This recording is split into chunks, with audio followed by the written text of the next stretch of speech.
Last part में देखा था ज्ञान भाई के होश उड़ गए थे। उस चेहरे को देखते ही उसकी रूह कांप उठी थी। अब आगे तभी अचानक वहाँ दो गुंडे धमकते हैं। वे बिना एक पल गंवाए ज्ञान भाई को पकड़ लेते हैं और घसीटते हुए अंधेरे में ले जाते हैं। उधर नकाबपोश जमीन पर बेहोश पड़ा होता है। तभी दूर से एक कार आती है। कार से एक लड़की उतरती है और जल्दी से नकाबपोश को उठाकर अपने साथ ले जाती है। गांव की हालत देखकर साफ लग रहा था अब यह गांव ज्यादा दिन नहीं बचेगा। ज्ञान भाई को एक खुफिया अड्डे में कैद कर दिया जाता है। उसके सामने खड़े थे व्हाइट 444 और टैंक डी। दोनों जोर जोर से हंस रहे थे। उनकी हंसी ज्ञान भाई के दिल को चीर रही थी। ज्ञान भाई बेबस था, कमजोर था, लेकिन उसकी मदद करने वाला कोई नहीं था। दूसरी तरफ वही लड़की नकाबपोश को एक सुनसान जगह पर ले जाती है। वहाँ उसका इलाज करती है। कुछ ही देर में नकाबपोश होश में आ जाता है। जैसे ही उसकी आंखें खुलती हैं, उसकी आंखों में सिर्फ आग होती है, गुस्सा, बदले की आग। वो गुस्से में कहता है अब माफिया गैंग का खात्मा होगा, अब ये पूरी तरह मिट जाएंगे। वो अपनी अब तक की सबसे खतरनाक गन निकालता है और बिना रुके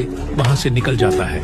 अब एक पुल पर जोकर सिंह और काला रीपर गांव की ओर बढ़ रहे होते हैं। तभी उनके सामने एक इंसान ढाल बनकर खड़ा हो जाता है, नकाबपोश। तीनों आमने सामने खड़े थे। जोकर सिंह और काला रीपर चिल्लाते हैं अब तू नहीं बच पाएगा नकाबपोश। तभी नकाबपोश धीरे धीरे अपना मास्क हटाता है और अगले ही पल जोकर सिंह और काला रीपर के चेहरे का रंग उड़ जाता है। उनके हाथ कांपने लगते हैं क्योंकि नकाबपोश ही रेस्टार था। कुछ ही सेकंड में रेस्टार दोनों को खत्म कर देता है, लेकिन उसका गुस्सा अभी शांत नहीं हुआ था। कुछ ही देर में यह खबर आग की तरह फैल जाती है। रेस्टार वापस लौट आया है। जैसे ही यह बात व्हाइट 444 और टैंकी डॉन तक पहुंचती है, उनकी रूह कांप जाती है। उन्हें पता चल जाता है उनकी मौत का वक्त आ चुका है। दोनों जल्दी जल्दी ज्ञान भाई को छोड़कर भागने का प्लान बनाते हैं और एक बंकर में जाकर छिप जाते हैं, लेकिन मौत उनसे पहले पहुंच चुकी थी। रेस्टार वहां आ जाता है। वो अपनी खतरनाक गन निकालता है और बंकर पर गोलियों की बारिश कर देता है। कुछ ही पलों में बंकर में आग लग जाती है